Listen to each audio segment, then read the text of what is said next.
acciones de reparación para las víctimas y medidas legales y administrativas para impedir y prevenir la comisión de nuevos atropellos a los derechos humanos.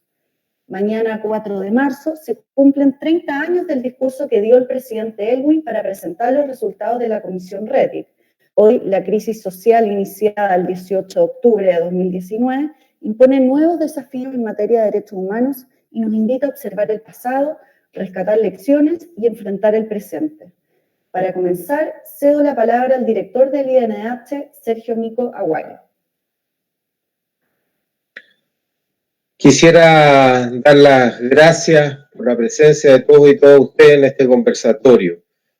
Quisiera partir señalando que el informe es un instrumento oficial que contribuyó a generar una conciencia en la sociedad chilena sobre la necesidad de responsabilizar a los involucrados en las violaciones a los derechos humanos, ¿ya?, en Chile, y como una primera forma de reparación a las víctimas. Quiero señalar que se trata de un instrumento oficial del Estado de Chile, que no hubiese sido posible sin la lucha encabezada desde la primera hora por las organizaciones de derechos humanos, ¿ya?, cuya contribución a la reconstrucción democrática fue invaluable. Ahora, ya el discurso de don Patricio Aylwin el 4 de marzo fue una primera forma de reparación, cuando él señaló que se atrevía en su calidad de presidente de la República a asumir la representación de la nación entera para en su nombre pedir perdón a los familiares de las víctimas. Es un perdón que nos falta hoy día en nuestro país. El informe marcó un camino. La democracia chilena, con todas sus insuficiencias, demostró que era posible avanzar, creando la Corporación Nacional de Reparación y Reconciliación, la Comisión Nacional sobre Prisión Política y Tortura, la Comisión Asesora Presidencial para la Calificación de Detenidos Desaparecidos, Ejecutados Políticos y Víctimas de Prisión Política y Tortura. También en materia de reparación hacia las víctimas y sus familiares, una primera etapa se desarrolló entre el año 90 y el 95, una etapa en que se aprobaron distintos programas destinados a reparar a familiares de víctimas de desapariciones, ejecuciones y torturas con resultado de muerte, y a las víctimas del exilio. En términos de resarcimiento material, a partir del informe se establecieron una pensión de reparación, implementación del programa de reparación y asistencia integral de salud y derechos humanos, el PRAE, y el otorgamiento de becas educacionales a los familiares de las víctimas. También se promovieron sitios de memoria y actos de reparación simbólica durante la dictadura militar, ¿ya? Me refiero a los que señaló el informe RETIC. Habló de 1.132 recintos de centros de detención y tortura. Pienso también en cómo las agrupaciones de la sociedad civil impulsaron un proceso de recuperación de recintos de detención, tortura y exterminio para lograr su protección legal por medio de la declaratoria de monumentos nacionales. Pienso en el Museo de la Memoria y Derechos Humanos.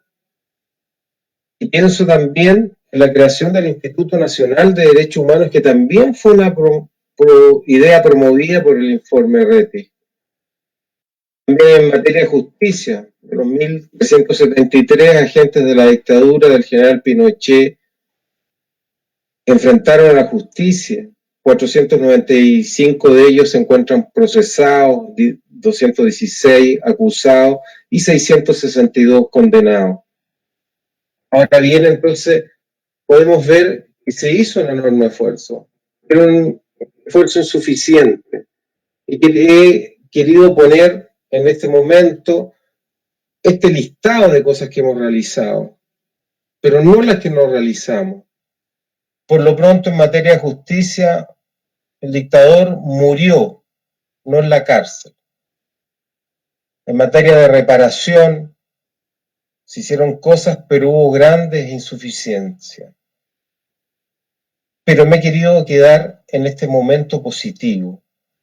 Ahora bien, el momento negativo parte ahora, porque nosotros como instituto ya desde nuestra creación veníamos sosteniendo persistentemente que el Estado mantenía una deuda pendiente con las víctimas de violación a los derechos humanos, sus familiares y la sociedad en su conjunto en relación al esclarecimiento de lo hoy ocurrido, la aplicación de justicia, la reparación integral a sus víctimas y consecuentemente la garantía de no repetición. Nos preocupaba y mucho esta deuda impaga. Recuerdo la reunión de agosto del año 2019 a propósito del Plan Nacional de Derechos Humanos del Instituto, señaló todas estas deudas pendientes.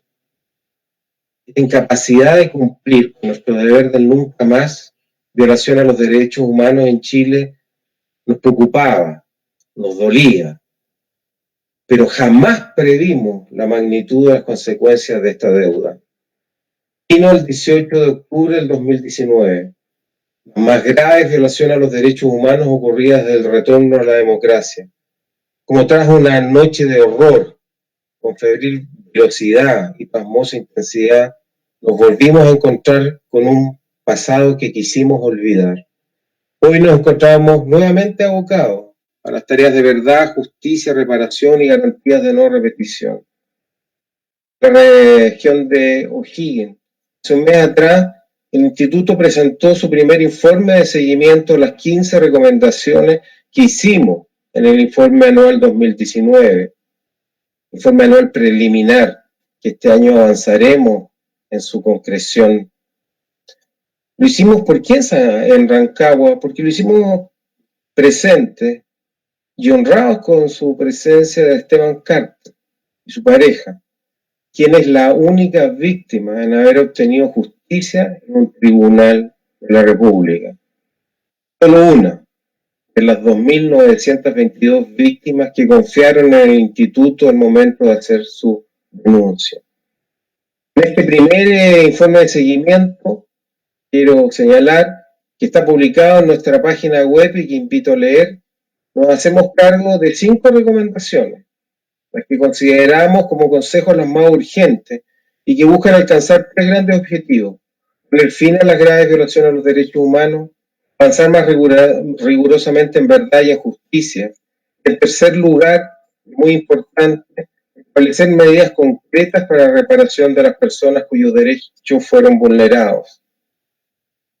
Ahora, en ese informe hemos concluido que si bien el Estado de Chile reconocemos agobiado por la pandemia y la crisis social y también por su crisis política, adentrándose en grandes esfuerzos en materias de una nueva constitución, ha dado pasos concretos ese Estado de Chile, como se consignan en el trabajo.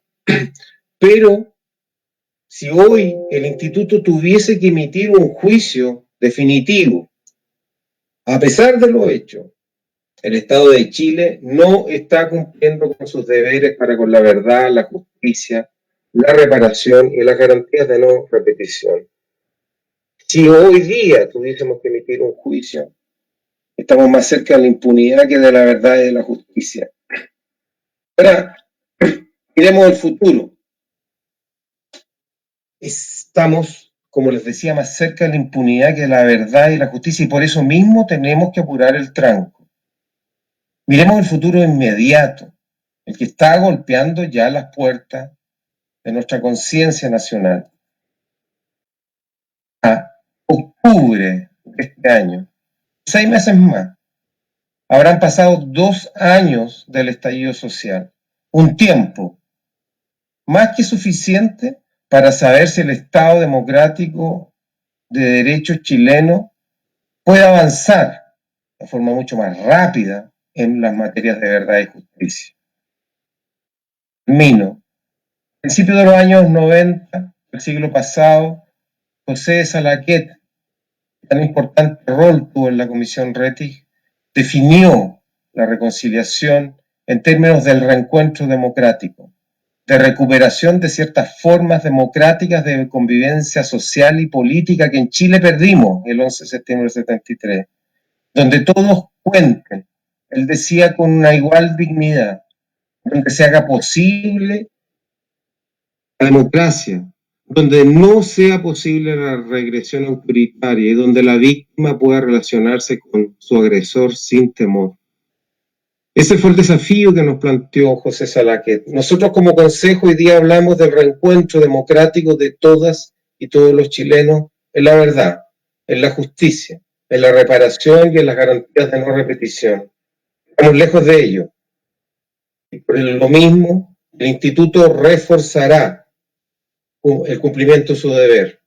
Entre otros, escuchando a quienes quieren contribuir en este empeño democrático, en este empeño de derechos humanos. Es tiempo ya de guardar silencio y de escuchar en forma atenta a Fabián y a Elizabeth que tanto nos tienen que decir. Muchas gracias. Muchas gracias, director.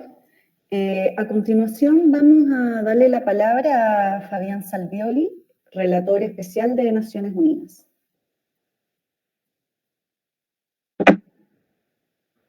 Muchísimas gracias, muy buenos días a todos y todas. Un gran gusto compartir con Lisbeth este panel. Muchas gracias, señor director, por la invitación a dirigir algunas palabras.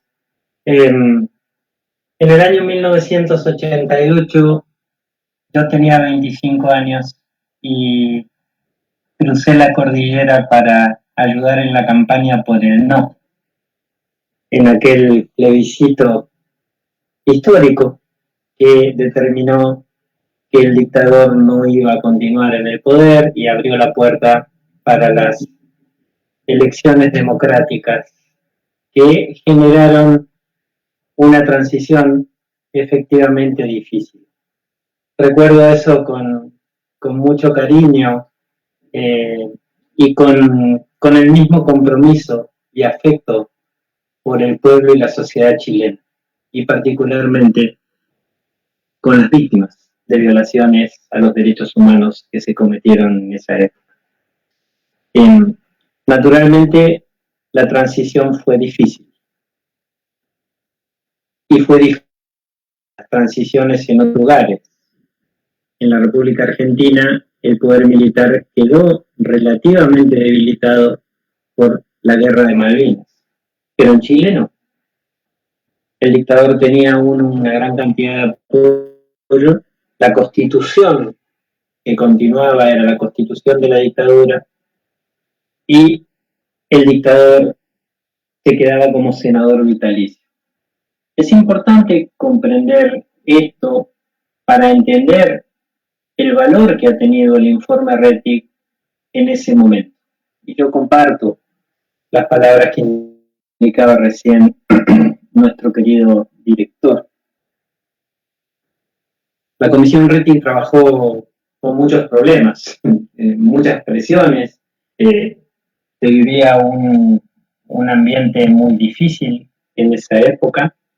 En 8 meses llevó adelante su trabajo y a partir de allí, nos recordaba el director, se pusieron en marcha algunos programas de reparaciones importantes.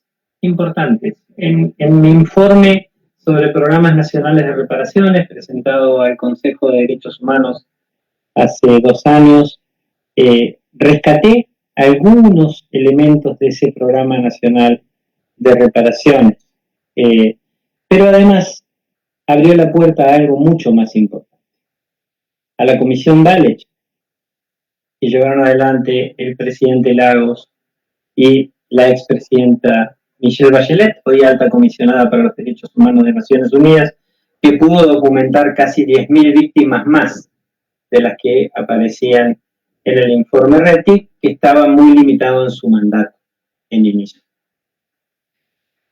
Y todo esto se dio cuando todavía el derecho internacional de los derechos humanos no tenía el desarrollo que tiene hoy.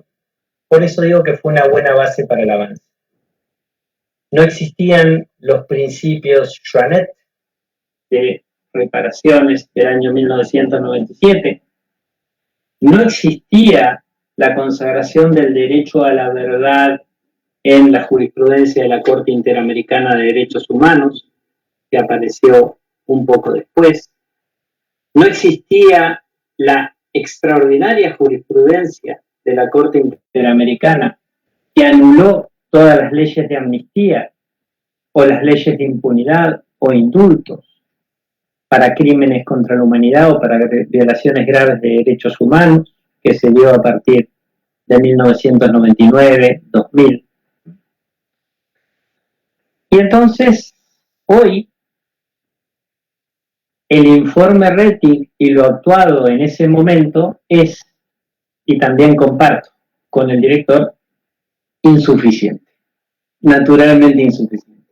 Pero esto no nos debe quitar valor, el valor histórico que ha tenido dar ese paso adelante, cuando muchas otras sociedades, lisa y llanamente, habían decidido, en situaciones parecidas, pasar la historia sin hacer ningún tipo de abordaje. Muchas personas eminentes en Chile han trabajado por esto.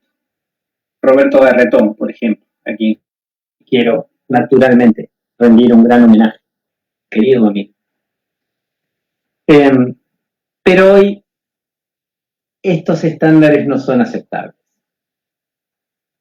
Hoy, verdad, justicia, reparaciones, garantías de no repetición y la memoria, como el quinto pilar de la justicia transicional, no son elementos que los estados pueden tomar a la carta para ver qué cumplir y qué no cumplir.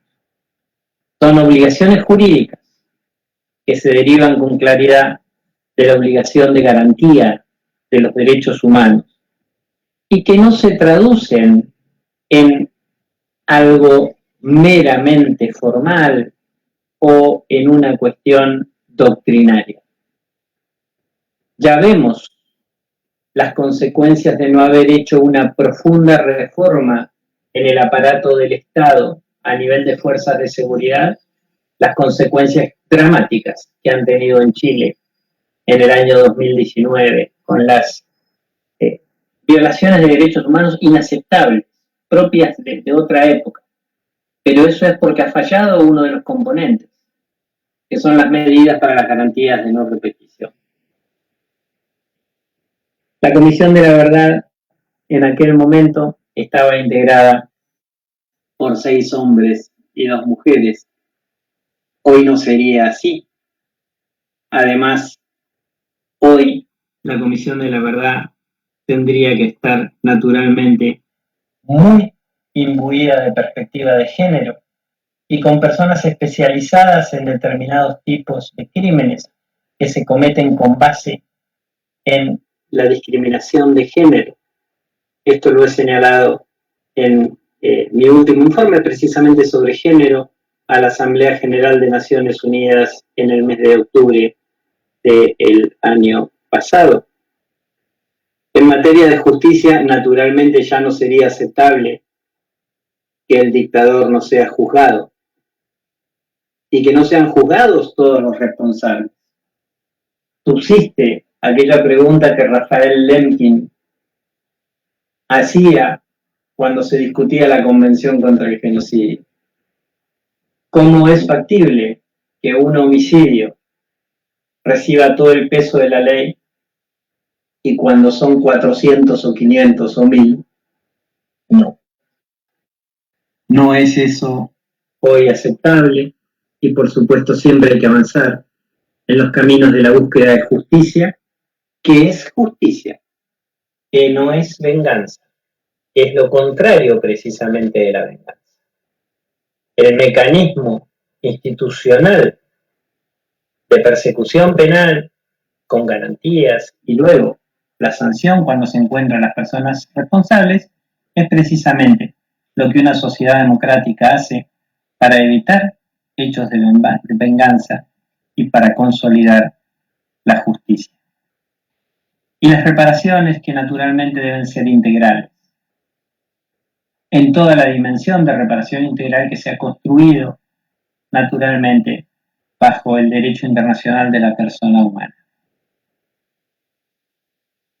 Y la memoria, para que no suceda lo que sucede en algunos países, donde aquellas personas que han cometido gravísimas violaciones de derechos humanos son consideradas héroes con el riesgo que esto implica para el futuro, con el riesgo que esto implica para el futuro de esas sociedades.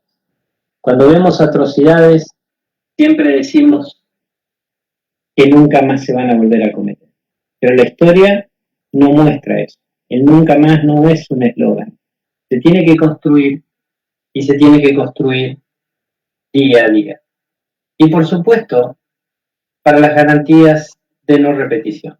Muchísimos de los eventos del año 2019, repito, se relacionan directamente con una manera de hacer las cosas durante la dictadura del general Pinochet. Y eso, naturalmente, es inaceptable. Y lo digo con profundo conocimiento porque estuve dictando un taller para Fuerza de Seguridad de Chile hace 3 meses y las preguntas de quienes participaban en ese taller daban cuenta de que no comprenden de que el uso de la fuerza tiene límites concretos, que no se puede avasallar.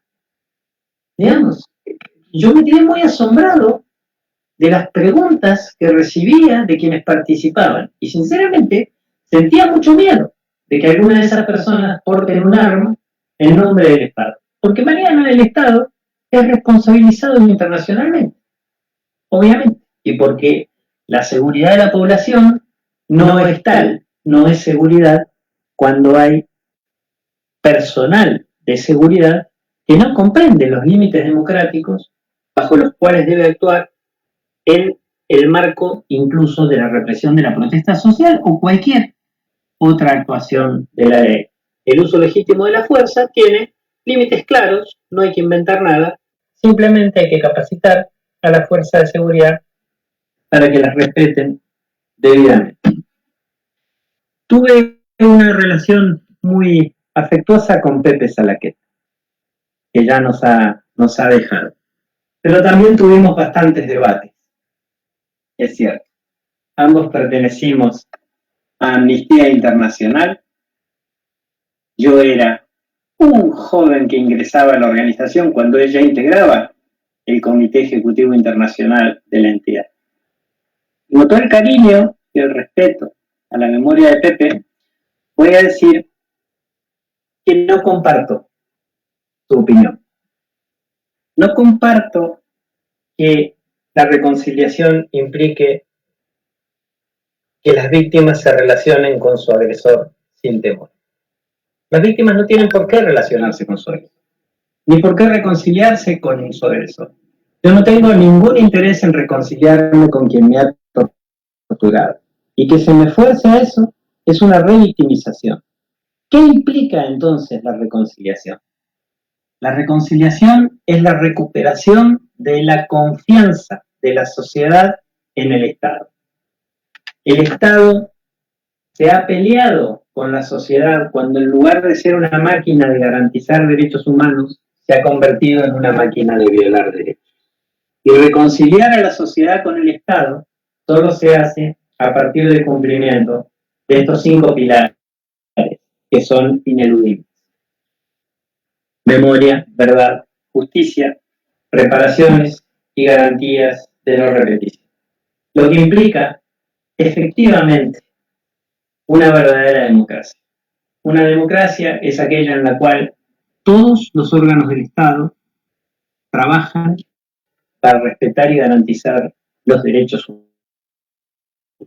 No hay democracia sin derechos humanos y no hay derechos humanos sin democracia. Por eso es importante entender la historia para advertir el justo tributo que merece la Comisión Reti, el justo tributo que merece el informe Reti.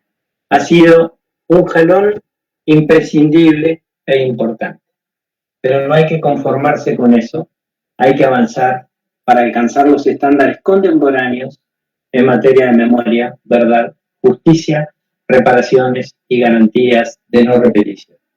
Porque es el camino que se inició con el informe y porque es lo que le debemos a las víctimas. Les agradezco mucho por la atención que me han dispensado.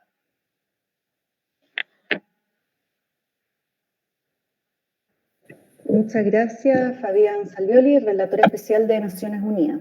Ahora, finalmente, y no menos importante, vamos a escuchar a Elizabeth Lira. Ella es psicóloga, académica, experta en derechos humanos y Premio Nacional de Humanidades y Ciencias Sociales. Elizabeth, tienes la palabra.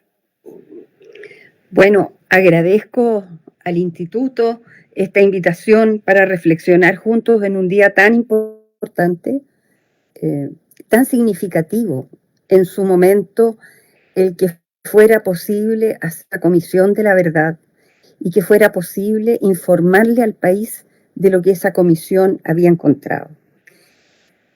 Yo no voy a repetir lo que ya han dicho mis colegas, sino que quiero reflexionar desde una preocupación que tenemos, digamos, de cómo en esta sociedad hemos llegado a los niveles de conflicto que tenemos hoy día.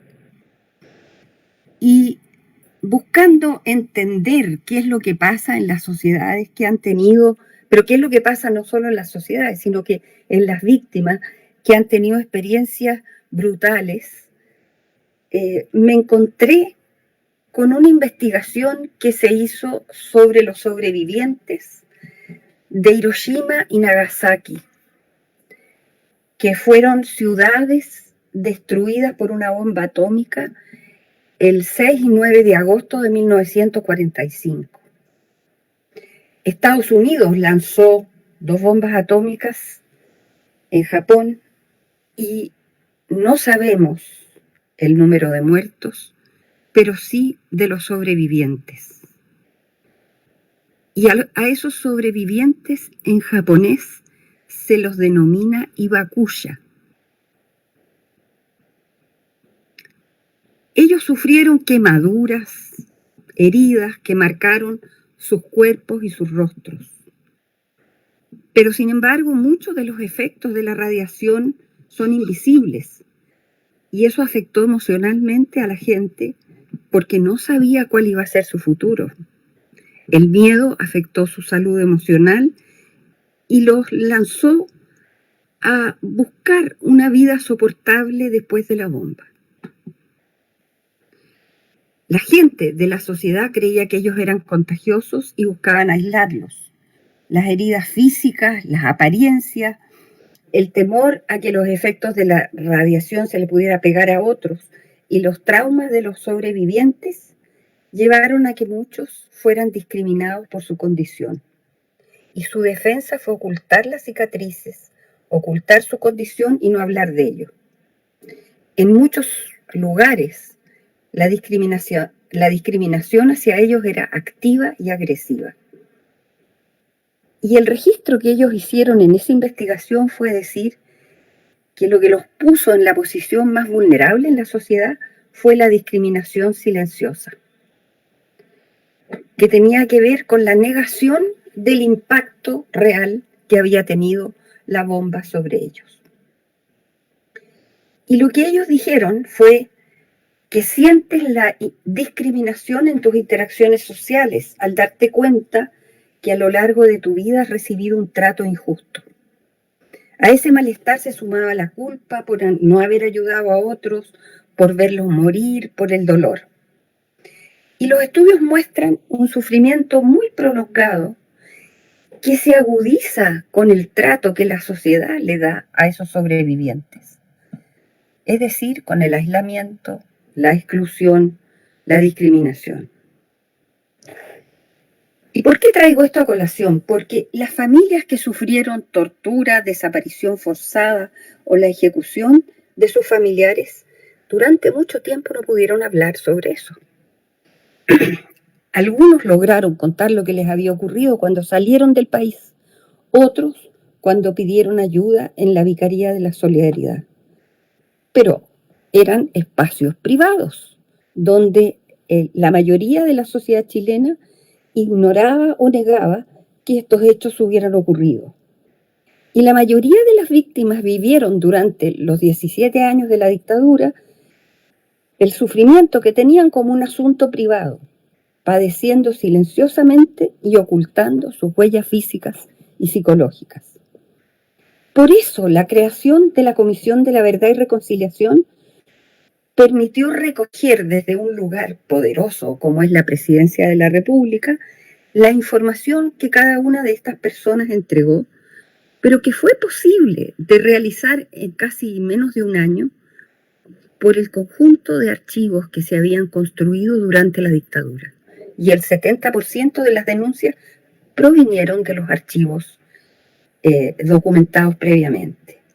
Y como al entregar el informe se procuró pensar en medidas de reparación, se formularon políticas de reparación, una estatal de salud, tenemos películas, novelas, monumentos, escritos, memoriales, museo de la memoria, pero todo eso coexiste con las huellas y cicatrices de miles de personas en Chile que vivieron esa experiencia como una vulnerabilidad que tiene una dimensión, yo diría, irreparable. Que todo el reconocimiento que podemos hacer todavía no logra llegar a esa fractura interna que significó que los propios compatriotas fueran quienes persiguieran a las personas.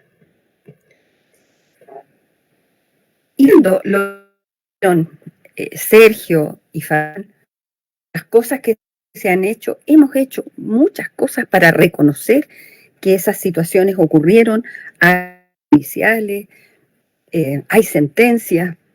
Sin embargo, las acciones estatales, dar con el paradero y el destino de la mayoría de los detenidos desaparecidos, ha fracasado. Tenemos un número de 1.200 detenidos desaparecidos aproximadamente, oficiales reconocidos por el Estado, y tenemos más de 800 familias que no tienen la menor idea de qué pasó con su familiar. Y yo diría que a 30 años esta es una deuda que no solamente tenemos nosotros, yo creo que en todos los países donde hay desaparecidos hay una parte importante de esos desaparecidos que no se encuentran. Pero nosotros hemos tenido muchos procesos judiciales y en esos procesos judiciales se han condenado a los responsables. Es más, muchos de esos responsables han declarado que habían archivos, que había información y que, para mi sorpresa, digamos, al final la sentencia y todas las sentencias no logran dar ni un indicio de cuál fue el paradero de esa persona, pero sí logran condenar en condenas importantes a los hechores.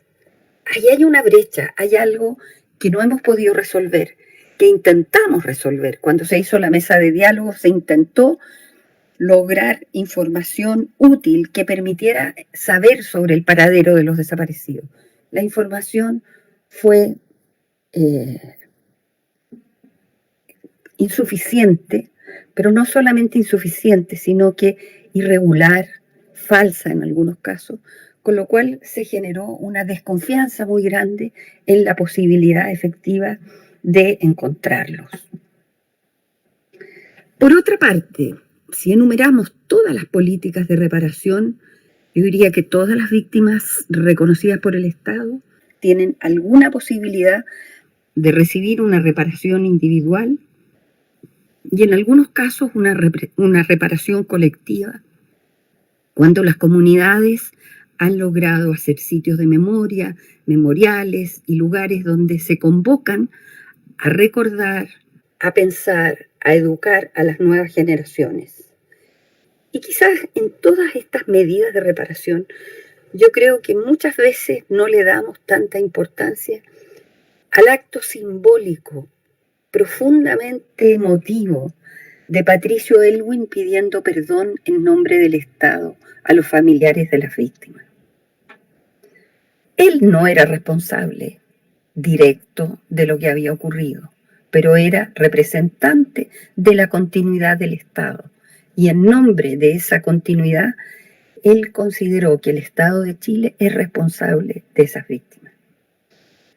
Y me parece que lo que nos ha ido pasando con el tiempo es que para muchos el haber hecho esas medidas fue suficiente.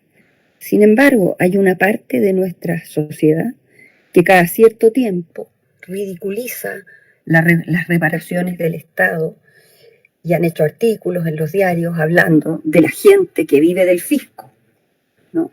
Y buscando disminuir el reconocimiento que significa el hecho de ofrecer una pensión o ofrecer una reparación de un daño causado por las autoridades.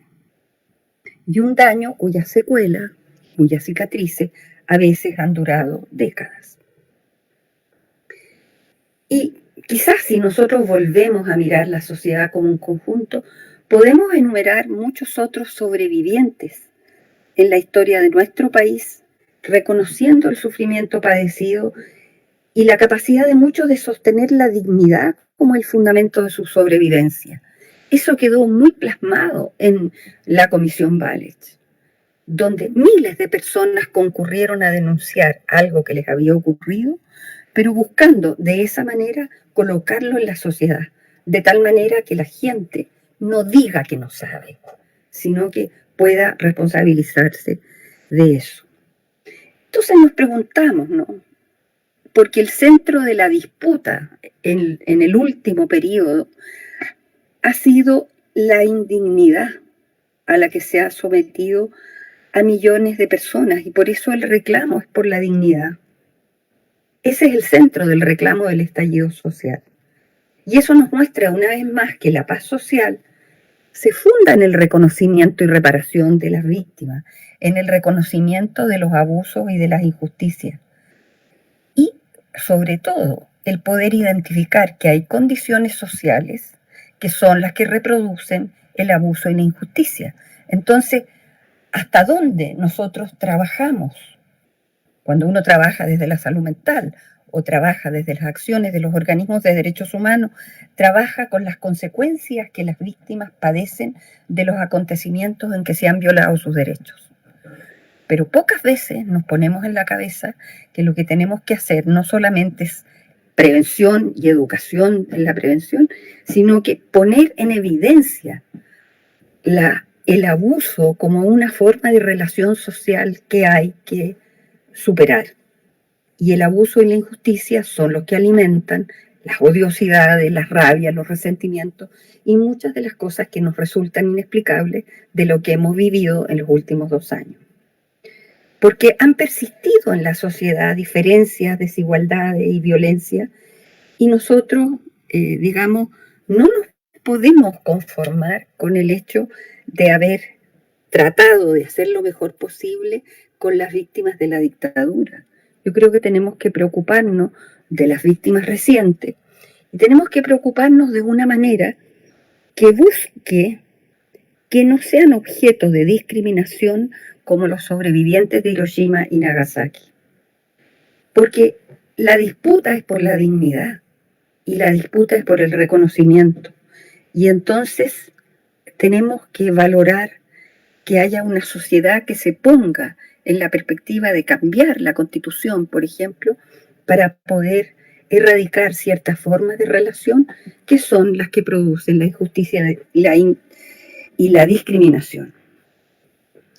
Yo creo que una de las cosas, resumiendo, ¿no?, que muestra el informe Rettig es cómo la documentación permitió sustentar las denuncias de manera irrefutable, pero también permitió atisbar, identificar, pero todavía sin mucha claridad, que habían dimensiones irreparables en las personas y que hay una brecha enorme entre el daño ocurrido hace 40, 45 años atrás y nuestras posibilidades de reparación 17, 20, 30 años después. Hoy nos toca documentar todo lo que nos está pasando actualmente, porque lo que tenemos que hacer es garantizar los derechos de las personas y garantizar su reparación. Pero muchas veces no hemos identificado, y no es nada de fácil, ver qué relación hay entre las cicatrices y las injusticias que dejamos atrás, sin cerrar, y los conflictos que tenemos hoy día. Yo diría que un problema que la sociedad no puede soslayar es al menos reconocer que no hemos logrado dar con el paradero y el destino final de la mayoría de los detenidos desaparecidos. Y que tampoco hemos logrado superar completamente la magnitud de los daños causados por políticas de represión y de violaciones de derechos humanos que dejaron muchas víctimas que no solamente afectaron a las personas, sino que a sus familias, a sus hijos, que eran contemporáneos de esta situación. Entonces, yo diría que para mí el problema más serio es que, a diferencia de Hiroshima y Nagasaki, donde fue una bomba atómica de una fuerza extranjera, aquí los daños han sido causados y los agravios y las injurias a las personas y las violaciones a sus derechos por compatriotas. Obliga a pensar que, aunque podamos pensar la reparación social, psicológica, política, cultural de todos estos hechos, eso no tiene ninguna incidencia si no logramos modificar lo que decía Fabián antes, la visión que tienen sobre las responsabilidades y sobre los derechos humanos todas las personas que tienen responsabilidades políticas en el país, incluidas las fuerzas de seguridad. La paz social es un trabajo de todos nosotros. Esta es una visión sistémica, no depende. Yo estoy también en desacuerdo con lo que decía Salaquet, de que la gente se reúna con su victimario y se perdonen. Eso puede ser, está bien, si lo logran hacer, fantástico. Pero uno no puede condicionar la estabilidad política de un país ni la paz social a perdones privados. Lo que tiene que ocurrir es que la sociedad se haga cargo de impedir que estas situaciones se repitan. Y para eso yo creo que tenemos que reflexionar sobre este hilo conductor de heridas, abusos, discriminaciones y demás, que tiene justificaciones ideológicas y políticas durante la dictadura, pero que hoy día no tiene ninguna justificación específica y se produce exactamente igual en relación con los migrantes o en relación con los distintos grupos sociales. Tenemos problemas de género, tenemos muchos problemas donde se nos reinstala la discriminación como una forma de subrayar la desigualdad y como una forma de activar una forma de violencia no muy visible, pero muy eficaz. Esas son las cosas que a mí me preocupan sobre las lecciones que tenemos que tomar sobre lo que hemos hecho en esta materia. Gracias. Muchas gracias, Elizabeth. Ahora quería dar quizás un espacio por si los otros expositores, Fabián Salvioli, Sergio Mico, quieren dar algunas palabras de cierre o comentar algo sobre la exposición que hicieron sus compañeros o también unas palabras de saludo final. Sergio. Bueno, yo no soy quien para salir en defensa de José Salaquet, pero bueno, yo lo metí en el baile, ¿ya? Y además él no se puede defender presencialmente, pero en esto estamos, mi primer punto, Fabián y Elizabeth, de acuerdo que a José no se le puede medir por una frase, sino que por lo que él dijo a través de su vida. Dicho lo cual, él se ve la obligación, estamos hablando de principios de los años 90, en pensar la reconciliación, porque ese era el término de aquellos tiempos. Y él justamente explica en este texto que la reconciliación tiene connotaciones religiosas y de perdón que cívica y laicamente no son exigibles, la línea de lo que se señaló Fabián. Pero sí, y en esto quiero señalar que la frase que él utiliza es no tener temor al agresor. Es decir, ha sido como esto, él está hablando de los mínimos para este reencuentro democrático. Elizabeth lo que está reclamando es muchísimo más que eso, pero Salaquet dice una persona que fue objeto de tortura, que no fue respetada su dignidad. Ya la reparación es integral, a lo menos tiene que suponer esta situación de igualdad que pueda mirarlo a los ojos y a representarle el horror de la cual fue víctima y que fue causado por este victimario agente estatal. Digamos, eso es. Mi tercera reflexión a propósito del debate que hemos tenido de esta expresión de José me parece muy importante porque justamente Fabián y Elizabeth tenemos que discutir, yo no digo lo que hoy día significaría reconciliación, sino lo que significaría que haya un auténtico reencuentro democrático de los chilenos y chilenas en torno a un nuevo pacto constitucional. Yo creo que esto es esencial. Elizabeth, tú has planteado mínimos vitales. Has planteado el tema de, por ejemplo, no es posible que todavía no sepamos el paradero de los ejecutados políticos, de desaparecidos, y que son detenidos desaparecidos. Fabián, tú has puesto un mínimo que nosotros no hemos evaluado, Fabián, pero sí te puedo decir que nuestra impresión como instituto, nuestra opinión, es que hemos avanzado poco y nada en materia de, primero, responsabilidades institucionales de lo que pasó con Carabineros y violación a los derechos humanos, y menos aún en esa reforma que Fabián la señala muy bien, parte por una cuestión de cultura interna. ¿Ya? Ahí hay otro mínimo de lo que nosotros podemos entender, que son las lecciones de lo ocurrido a partir del 18 de octubre del año 2019, en fin, nueva constitución, reforma policial, lo que ha salido acá también sobre toda aquella, una cultura política de la élite que no puede estar discutiendo, por ejemplo, hoy día, así como se hace la relación entre orden público y derechos humanos. Si eso lo estamos viviendo nuevamente en la Araucanía. Pero creo. ¿Cierto? Lo estamos viviendo. Entonces se empiezan a poner como cuestiones dicotómicas, e incluso nosotros reflexionamos en el instituto, y con esto termino, cuando uno dice, bueno, el Estado de Derecho o el orden público es con derechos humanos, los derechos humanos con orden público. La verdad es que el orden público vendría a ser un medio, ¿ya?, para alcanzar una finalidad que es el pleno respeto de los derechos humanos.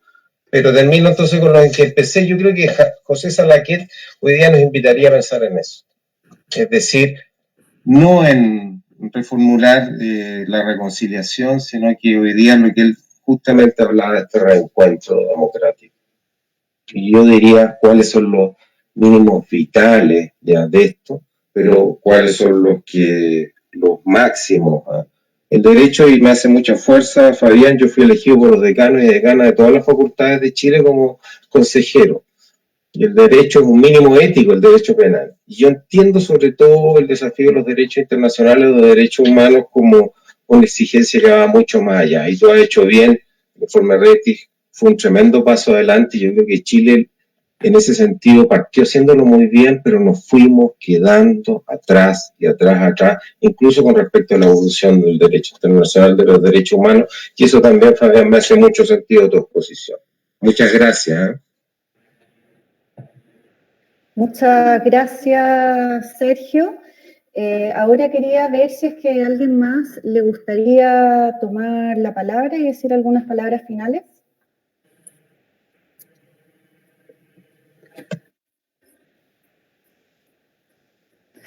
Fabián. Mil gracias. Tres o cuatro reflexiones. La primera es que disfruté muchísimo la exposición, con la que sinceramente no puedo disentir en ninguna de las cuestiones que ha indicado. Y es cierto lo que dice. Yo, como relator de Naciones Unidas, tropiezo todo el tiempo con situaciones en distintos países. Estuve en Jeju, es en Corea, donde ha habido violaciones graves de derechos humanos cometidos por las fuerzas norteamericanas, digamos, durante el fin de la Segunda Guerra Mundial, etcétera, etcétera. Y el dolor de las víctimas es actual, aunque esos hechos hayan pasado hace tanto tiempo. Lloran de la misma manera que hace 60 o 70 años, familiares, sobrevivientes. En España, exactamente igual. Personas que tienen 85 años y que buscan a sus familiares, los restos de sus familiares, para poder morirse en paz.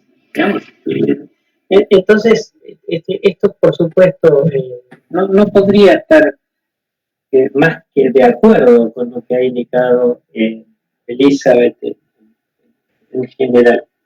Y yo creo que se avanzó mucho en Chile. Yo creo seriamente que se avanzó mucho en Chile. Y este propio conversatorio es un ejemplo de ello. Yo no hubiera pensado en aquella época, cuando yo crucé la cordillera, que esto iba a ser factible algún día. Y no hubiera pensado que iba a haber un Instituto Nacional de Derechos Humanos,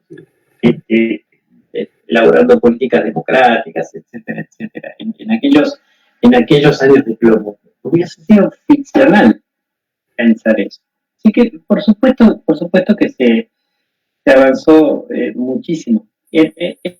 En torno a Pepe, no quiero dejar de decir, Pepe ha sido uno de mis maestros, y alguien a quien yo quiero y valoro mucho, pero con quien también me he peleado mucho, y también un poco seguir peleándome con él y seguir teniéndolo vivo aquí con nosotros, en ese sentido. Yo he discutido este término con él, incluso. Lo he discutido claramente, pero bueno, Pepe era un tipo muy convencido y también era muy obstinado en sus posiciones, era muy difícil sacarlo de sus lugares, y es lo que lo ha hecho además un enorme defensor de derechos humanos. Yo creo que como era alguien humano también tenía algo equivocado, y creo que en ese punto estaba equivocado, pero es mi opinión, quizás el equivocado soy yo. Y en relación a la desaparición forzada, es un crimen continuo, Sí. no es un hecho del pasado. Se sigue cometiendo hasta que la persona aparece con vida o aparecen sus restos. Ese es el momento en el que cesa el crimen de desaparición forzada. Esto no lo digo yo, lo dice el derecho. Entonces, por supuesto que ese punto marcado claramente por Elizabeth y resaltado por Sergio es neurálgico.